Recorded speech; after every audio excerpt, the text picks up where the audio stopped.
Welcome to the Mundus Fractura Lore Guide. This week on Lore Guide, we will take a brief look at the planet's Brobdingnagian superocean, known as Mundus Endalaust. Mundus Endalaust, or the world endless, dominates the globe. This planet-spanning saltwater ocean covers in excess of 95% of the world's surface and is almost entirely unexplored. Only the coastal regions of the Endalaust, out to a range of a few hundred kilometers, typically to the edge of the continental shelf, have been charted by the aquatic elves. Beyond that, the hostile abyss is a vast and perilous mystery. Mundus Endalaust is divided into three primary sections: the shallows, which is any area above the continental shelf; the near deep, any area within a few hundred kilometers of the continental shelf; and the unexplored regions. The dangers of the Endalaust are stuff of legend. Nightmarish marine megafauna, subsurface currents with speeds that can flay flesh from bone, and waves the size of mountains all quell the lust for exploration in even the most wanderlust adventurers. The coastal regions, otherwise called the shallows, are all areas within the influence of the continental shelf. The shallows are well explored by both land-based mariners and aquatic residents of the region. These areas support a vast array of plant, animal, and fungal life, from the smallest algae and fish to giants of the deep, reefs, svepia, cephalopods, whales, and marine reptiles. The diverse list is far too great to delve into in any detail here. Side note, just as a point of clarification, Svepia are a genus of aquatic non-sentient fungus native to the shallows of Mundus Endalaust. The shallows are protected and insulated from the endless waters beyond by what is considered by the elves to be the largest living entity on the planet, and they are not wrong. Named Verjandi, this continent-encircling symbiotic super-entity is a hybrid of reef and a giant species of Svepia. Truth be told, life as it currently exists in the shallows and continental coastline would likely not be possible without Verjandi. This superorganism is at its core a mountainous flexible fungus, folded and wrinkled with gyri and sulci like that of a brain. This fungal core is then clad in interconnected sections of coral reef colonies. The reef protects the fungal flesh of the Svepia like an armor, while the Svepia acts as a shock absorber for the rigid reef, absorbing the relentless impacts of the deep ocean. In harmony, the two then feed off the nutrient-rich waters of both the deep and shallow sides. The two component parts of this entity even have interconnected systems, exchanging nutrients, and some scholars suspect information about their environment.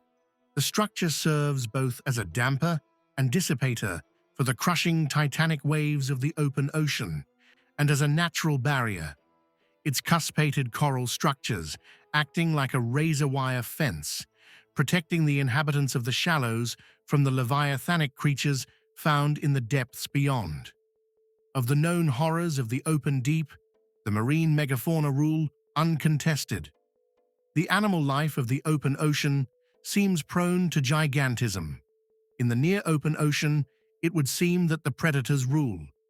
First of note, the cephalopods exist in a wide variety, all of which dwarf their terran counterparts. They seem to be the dominant predatory species by number.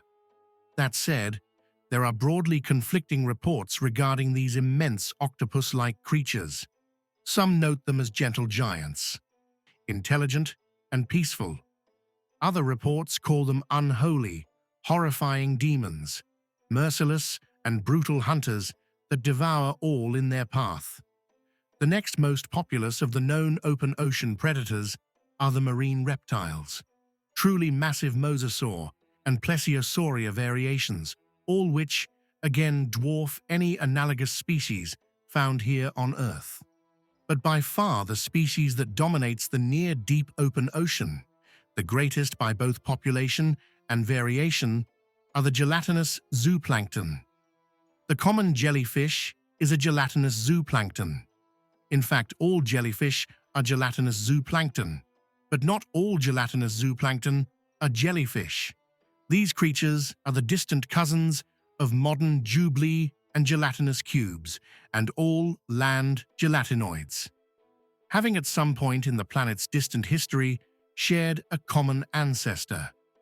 As prey of the near deep, many different variations form the majority of the deep ocean's plankton.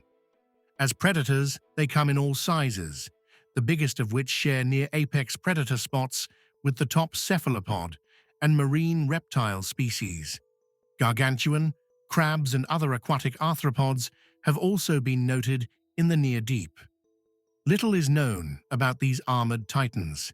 It is presumed that they live in the deepest regions of the abyss.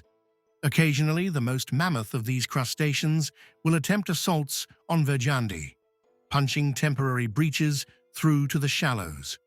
Though records show these rare raids to be generally short-lived, the results on the unprepared and relatively tiny creatures of the shallows ecosystem are devastating in the short term. The massive marauders always seem to gorge and escape back to the frigid black depths before the astounding regenerative Verjandi can close the breach. From the archives of the northern aquatic elves, it would seem that the brief duration of these invasions may be due to the fact that the deep-sea arthropods cannot tolerate the warm coastal waters for extended periods.